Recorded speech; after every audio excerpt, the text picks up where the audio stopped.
तो जय हिंद दोस्तों, आपके अपने चैनल यस की हम स्टडी पर एक बार फिर से स्वागत है। बहुत ही इंपॉर्टेंट वीडियो आपके लिए होने वाली है। चलिए हम आपको समझाते हैं और बताने का प्रयास करते हैं आखिरकार यह वीडियो आपके लिए इम्पोर्टेंट क्यों होने वाली है। तो सारी चीज़ों को डिस्कस करने वाले हैं, आपको हमारे साथ बने रहना है। जो भी स्टूडेंट्स हमारे साथ नए जुड़ेंगे वो चैनल को तुरंत सब्सक्राइब कर देंगे, लाइक कमेंट शेयर जरूर कर देंगे और साथ ही साथ बेल आइकन को जरूर दबा लेंगे ताकि वीडियो की जो भी नोटिफिकेशन हो आपके स्क्रीन पर तुरंत ही पहुंच जाए। देखिए, इसमें हम बात क्या करने वाले, कक्षा 12 भौतिक विज्ञान मोस्ट इंपोर्टेंट न्यूमेरिकल्स की बात करेंगे और ये बहुत ही बार पूछे गए प्रश्न हैं जो हम आज आपके सामने लाए हैं।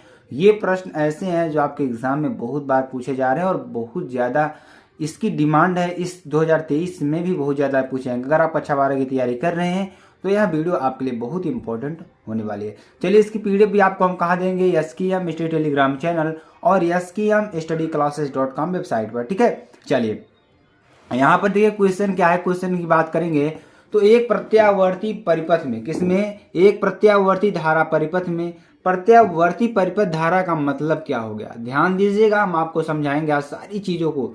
जिसे आप क्या कहते हैं, अल्टरनेट करंट कहते हैं। क्या कहते हैं, अल्टरनेट करंट कहते हैं। अब देखिए, जिसे आप ए शॉर्ट फॉर्म में एसी कहते हैं। सभी लोग एसी और डीसी करंट का नाम जरूर सुने होंगे। अगर आप सुने हैं तो फिर से सुन लीजिए। अल्टरनेट मीन्स क्या होता है, alternate current means AC current और डायरेक्ट करंट मीन्स क्या होता है, डीसी करंट। ठीक, तो ये दो चीज आपको दिमाग में रख लेना है। उसके बाद देखिए हम आपको बताते हैं प्रत्यावर्ती धारा परिपथ का मतलब क्या होता है। मान लीजिए कोई हमारा कंडक्टर है जिसे आप चालक कहते हैं, तार कहते हैं। ठीक है, हमारा कोई कंडक्टर है। अब इस कंडक्टर में देखिए, अगर इस कंडक्टर की हम बात करें तो इस कंडक्टर में हम क्या कर रहे हैं, एसी धारा जब प्रवाहित करेंगे, अल्टरनेट करंट जब प्रवाहित करेंगे तो इसी को हिंदी में कहते हैं प्रत्यावर्ती धारा, अल्टरनेट करंट। और जिसमें एसी धारा बहती है उसे हम प्रत्यावर्ती धारा परिपथ कहते हैं या अल्टरनेट करंट कंडक्टर कहते हैं। एक तरीके से आपको ये याद कर लेना है। ठीक है, चलिए देखिए, विभवांतर का वर्ग माध्य मूल मान, जो विभवांतर है इसका जो वर्ग माध्य मूल मान है 100√2 वोल्ट है। कितना है, 100√2 वोल्ट। कितना है, 100√2 वोल्ट है। ज्ञात करना है, क्या ज्ञात करना है, विभवांतर का शिखर मान और पूरे चक्र के लिए विभवांतर। ध्यान दीजिएगा, विभवांतर का शिखर मान का मतलब क्या होगा, जो विभवांतर हमें यहाँ पे दिया है उसका शिखर मान हमें निकालना है।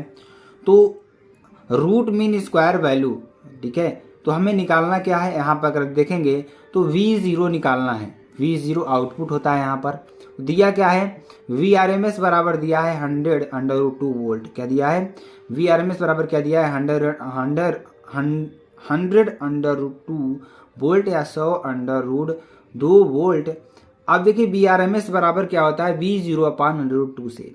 ठीक है, इससे हम क्या करेंगे, विभवांतर का शिखर मान, जो विभवांतर का शिखर मान है क्या होगा, V0 बराबर √2 इंटू VRMS। क्या, V0 बराबर √2 इंटू VRMS, यानी कि √2 इंटू 100√2। देखिए जो हमारा VRMS का मान है वो दे रखा है, क्वेश्चन में ही दे रखा है, तो घबराना नहीं है कि आपका कहाँ से क्या चीज आएगा। दिया हुआ है हमारा क्या है, √2 वोल्ट। आपको पहले ही हमने आपको बताया, सिंपल सी बात है, कोई दिक्कत वाली बात ही नहीं है। ठीक है, यहाँ पर देखिए जो विभवांतर का शिखर मान है V0 √2 इंटू VRMS हो जाएगा यहाँ पे।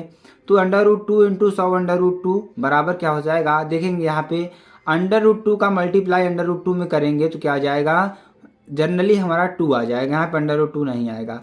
तो 100 का मल्टीप्लाई 2 में करेंगे 200 वोल्ट हमारा आंसर आ जाएगा। यानी जो शिखर मान है कितना आ गया, 200 वोल्ट इसका अधिकतम हो सकता है। चलिए अगला देखेंगे। देखिए अगला जो पॉइंट हमें दे रखा था कि पहले अर्धचक्र के लिए औसत मान। तो देखिए पहले अर्धचक्र के लिए जो औसत मान है Vm बराबर 2V0/पाई बराबर 0.637 V0। ठीक है, तो ये आपका हो जाएगा। और दूसरे अर्धचक्र के लिए देखिए जो 180 यहाँ पे लेंगे, 180 ऊपर लेंगे, 180 नीचे लेंगे, तो ये आपके लिए देखिए, जैसे ये आपका पूरा अर्धचक्र हम आपको बताते हैं। जैसे यहाँ से कोई आपकी एसी करंट निकली, एसी करंट का मतलब क्या होता है कि समय के साथ इसका जो प्रकृति है बदलती रहती है। जैसे टाइम के साथ ये देखिए यहाँ ऊपर गया फिर नीचे गया, तो यहाँ तक ये पूछ रहा है। ठीक है, कहाँ तक, यहाँ तक पूछ रहा है, कोई दिक्कत वाली बात नहीं है। तो अर्ध चक्र के लिए Vm क्या हो जाएगा यहाँ पे 2V0 अपान पाई, अगर प्लस लेंगे तो पाई हो जाएगा 0.6।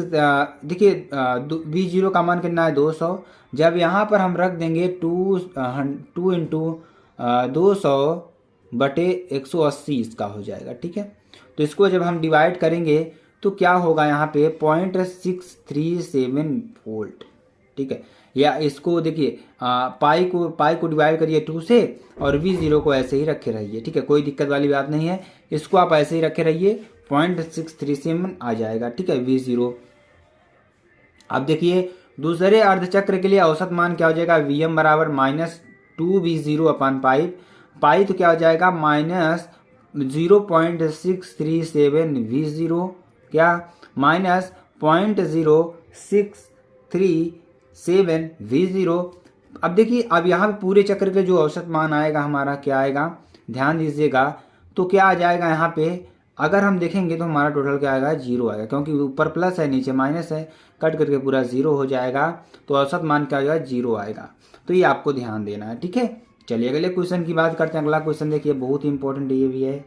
देखिए प्रगामी विद्युत चुंबकीय तरंग में प्रगामी विद्युत चुंबकीय तरंग चुंबकीय क्षेत्र का शिखर मान 1.5 × 10⁻⁸ टेस्ला है। ठीक है, जो शिखर मान दिया है बी वो कितना दिया है 1.5 × 10⁻⁸ टेस्ला। और यहाँ पर देखेंगे वैद्युत क्षेत्र का जो शिखर मान है क्या होगा, तो वैद्युत क्षेत्र का शिखर मान निकालना है। तो देखिए B0 हमें दे रखा है 1.5 × 10⁻⁸ टेस्ला। ठीक है, अब C बराबर क्या है, जो प्रकाश की चाल होती है जनरली आप सभी लोग जानते हैं 3 × 10⁸ मीटर प्रति सेकेंड होता है। सूत्र B0 की बात करेंगे, V0 क्या हो जाएगा यहाँ पे E0 अपान C से, तो वैद्युत क्षेत्र का जो शिखर मान हो जाएगा E0 बराबर B0 × C।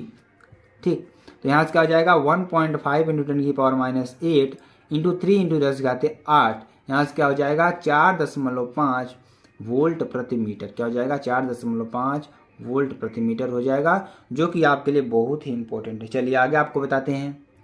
देखिए अगला क्वेश्चन बहुत सिंपल है, बहुत ही साधारण प्रश्न है, इसको थोड़ा समझना है आपको और अच्छी तरीके से समझ में भी आ जाएगा। देखिए निर्वात का मतलब जहाँ पर कोई अवरोध ना हो प्रकाश को चलने में या चुंबकीय तरंग को चलने में। ठीक है, जैसे कि धूल धुआं होते हैं ना, अगर आप सामान्य वातावरण में किसी तरंग को प्रवाहित करेंगे तो निर्वात में एक आवर्त विद्युत चुंबकीय तरंग के चुंबकीय क्षेत्र वाले भाग का आयाम, यानी निर्वात में एक आवर्त विद्युत चुंबकीय तरंग के चुंबकीय क्षेत्र वाले भाग का जो आयाम है V0 बराबर 510 नैनो टेस्ला है। कितना है 510 नैनो टेस्ला है तरंग के वैद्युत क्षेत्र वाले। ठीक है, तो क्या कर रहा है यहाँ पर, ध्यान दीजिएगा यहाँ पर, तो यहाँ पर देखिए क्या कर रहा है कि वैद्युत क्षेत्र वाले भाग का आयाम क्या होगा, भाग का आयाम क्या होगा, आयाम क्या होगा। यहाँ पर देखिए ध्यान से देखेंगे तभी आपको समझ में आएगा कि निर्वात में एक आवर्त विद्युत चुंबकीय तरंग के चुंबकीय क्षेत्र वाले भाग का आयाम V0 बराबर 510 नैनो टेस्ला है। तो तरंग के विद्युत क्षेत्र वाले किसका करा है, चुंबकीय क्षेत्र वाले का है ये। ठीक है, तो हमें किसकी का निकालना है, तरंग वाले का जो वैद्युत क्षेत्र का भाग का आयाम है वो निकालना है। ठीक, चलिए यहाँ पे देखिए दिया क्या है, गिवन क्या है, गिवन है B0 बराबर 570 नैनो टेस्ला। क्या 570 नैनो टेस्ला, और यहाँ पर क्या हो जाएगा 570 × 10⁻⁹ टेस्ला। क्या हो जाएगा 570 × 10⁻⁹ टेस्ला। और यहाँ पर देखिए जो C का मान दिया है, देखिए ये जो नैनो टेस्ला को हमने टेस्ला में बदला है 510 × 10⁻⁹ टेस्ला हो जाएगा, और C बराबर क्या हो जाएगा 3 × 10⁸ मीटर प्रति सेकेंड। ठीक है, तो B बराबर क्या हो जाएगा E0 अपान C से, क्या हो जाएगा E0 अपान C से, जो पीछे वाला प्रश्न था सेम उसी पर आधारित ये भी प्रश्न है। तो E0 बराबर क्या हो जाएगा V0 × C, तो V0 का मान कितना है 510 × 10⁻⁹ और C का मान 3 × 10⁸। ठीक है, तो यहाँ से इसको अगर सॉल्व करेंगे तो B बराबर 51 10⁻⁸, यहाँ पे +8 हो जाएगा, तो इसका मल्टीप्लाई कर देंगे तो 153 वोल्ट प्रति मीटर हो जाएगा। कितना हो जाएगा 153 वोल्ट प्रति मीटर होगा और बी बराबर क्या हो जाएगा 153 वोल्ट प्रति मीटर। क्या 153 वोल्ट प्रति मीटर। चलिए अगला क्वेश्चन देखेंगे। अगला क्वेश्चन भी बहुत ही इंपॉर्टेंट है और वेरी वेरी मोस्ट इंपॉर्टेंट है। ठीक है, किसी माध्यम में प्रकाश का वेग, ध्यान दीजिएगा यहाँ पर, किसी माध्यम में प्रकाश का वेग 1.5 न्यूटन की पावर 8 मीटर प्रति सेकंड है। क्या है 1.5 न्यूटन की पावर 8 मीटर प्रति सेकंड है।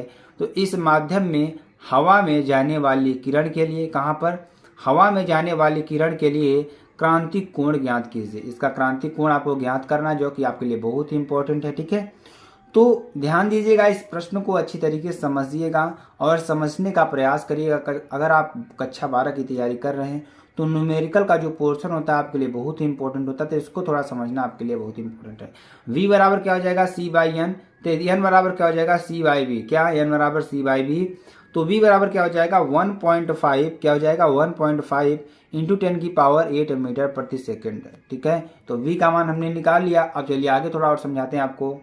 यहाँ पर देखिए n बराबर क्या होता है c/v होता है। क्या होता है c/v, c का मान हमें मालूम है और b का मान हमें मालूम है। तो 3 इंटू 10 की पावर 8 अपान 1.5 इंटू 10 की पावर 8 यानी क्या हो जाएगा यहाँ पे 2 हो जाएगा, यानी कि n बराबर 2। ठीक है, अब क्रांतिक कोण साइन c बराबर क्या होता है 1/n, या n बराबर साइन c होता है, तो यहाँ पर n बराबर 1/sin c होता है, या तो साइन c बराबर क्या हो जाएगा 1/n।